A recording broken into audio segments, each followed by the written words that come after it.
My guest today is Pauline Markwell from the Royal Botanic Gardens Foundation. The foundation raises much needed funds to keep one of Sydney's best loved attractions beautiful and to provide a rich experience to Australians and to our visitors. Pauline, thanks for joining us. My pleasure, Susie. Tell me a little bit about your role at the foundation. My role's focused on fundraising, but it takes me into lots of different areas. The Botanic Gardens is a very special place, as you've said, and it has its bicentenary coming up in 2016. So we have a very active fundraising program. We're looking to raise $84 million. Wow. Help of government, roughly about half, but individual private donors and benefactors, as well as the community and corporates as well. So it's very, very broad. But my role really gets me involved with our 3 botanic gardens, the Royal Botanic Gardens here in the city, Mount Tomar up in the Blue Mountains, and Mount Adam Botanic Gardens in Campbelltown, Camden. So I'm involved with the staff in all the different areas, the conservation, science, education, the recreational events area. So it's a very, very interesting role. I feel I'm very lucky to be there. And very busy by the sound of it. Very busy indeed, yes. So as an organisation, well, the Botanic Gardens is probably not a visitor to our country, to Sydney anyway, that doesn't get to enjoy the splendour of it. As an organisation, what considerations do you have that perhaps other organisations would never have to think about? I think there are quite a few. Firstly, the Botanic Gardens themselves is an entity, a trust, but it's under the state government, and it actually creates quite a few illusions that the Botanic Gardens is fully funded, where in fact it's only 55% funded and it needs to create its own revenue for day-to-day operating. But the role of the foundation and what I'm doing is actually to make new initiatives way on top of that wouldn't be possible otherwise. So it's a very big opportunity for us. Profit, of course, is not the motive, being in the Botanic Gardens. The staff there are incredibly passionate about what they do, plants in one way or another, or education. So it's a very special kind of environment. And we're always balancing between appearing to be very needy and being needy, but at the same time, in what we're doing, we have to do things with absolute style and do things very, very appropriately in the fundraising area, because the people we're looking to gain support from are people who are used to being feted really, really well, by other cultural institutions, or getting maybe a range of different benefits from other charities that they might be supporting. So we've got a very different offering there, but a different set of challenges that we have to balance as well. And a number of different stakeholders, quite a diverse We've got group. Very broad range of stakeholders, and so any of the work that we do is really looking at all those different target markets. And so we're much broader than most, because the work that we do is actually a lot broader than people normally realise. So it's government, it's tourists, it's people who are serious about plants in one way or another, people wanting information, people coming for recreational purposes, school classes, tertiary institutions. A lot of our scientists have academic roles in tertiary institutions. So a very broad range of stakeholders, as you say.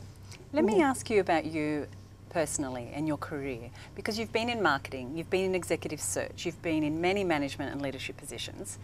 What skills and experience do you pull from the past to make you be at your very best in this role? I think it's actually really interesting, because all those different parts of my life actually really contribute to the skills that I have here. Very much marketing is a very significant thing. It's looking at all those different target markets, looking at the people we want to talk to, we're looking to support. With the Bicentenary campaign, it's communicating the whole Bicentenary program and the very big flagship projects that we're fundraising for, so it's very much a communications role there. On the executive search, of course, I had huge contacts in industry, different companies, lots and lots of people. Well, in fundraising, and particularly the major donor fundraising, which is the particular area the foundation's focused on, we need to engage and cultivate lots and lots of people. So networks, people I know, people I might know who know people, all of that, that executive search experience is very, very useful. And of course, in the executive search, one has to do a lot of research to find people for clients, the companies that one is working for. That's virtually the same here in terms of trying to identify people who might support the Botanic Gardens. So we're looking for people who've got an interest in plants, whether it's in conservation or botany, people who are interested in education. It's often very much the arts. We have a lot of sculpture and sculptural programs, people who would like to support that. So that research basis is very, very appropriate as well. So I find all the different things that I've done over the years actually give me different skills that help me do my current job today. And in reading your background, it was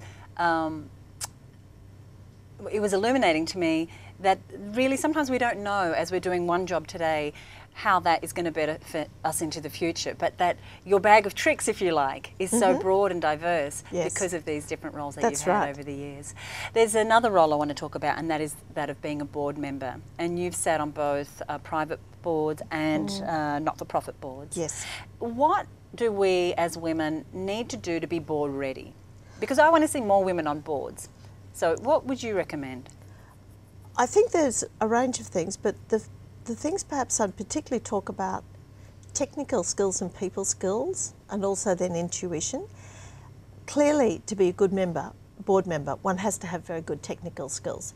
So the majority of people have got a particular area where their expertise is strong, but they might have worked across different areas, which gives them a broader base in that sense. But very, very good technical skills is, I think, are just a basic. People skills, though, are incredibly important, because it doesn't matter what role we do, we're involved with other people. Yes. It might be people as clients, it might be people as customers, it might be staff that we're managing.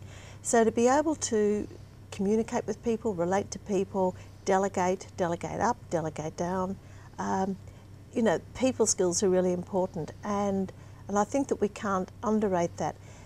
Mostly people feel that doing the job's the easy part. Is the people that's not the easy part. And so an ability to work with people, to manage people, to communicate, to be concise, to be clear, to motivate, I think is very important. The other side is also intuition. Now, it's not necessarily a skill per se, but very often we have intuition about something we should do, shouldn't do, should say, shouldn't say.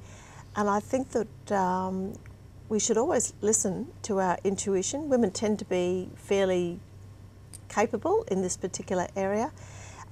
It might be about asking questions, probing further, whether something should happen.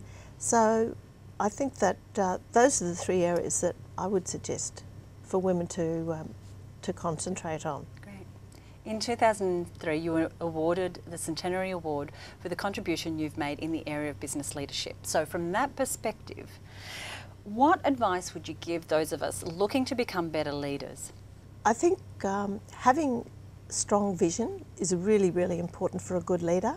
So vision can be about the organisation, it can be about the industry, it can be operational, but then to be able to articulate that vision, to explain it so other people come aboard the vision, and then not be afraid to go for it.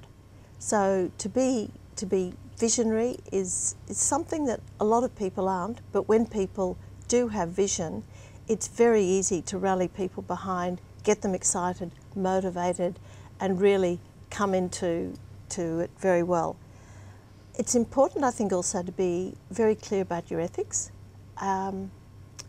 The world is a very complicated world today.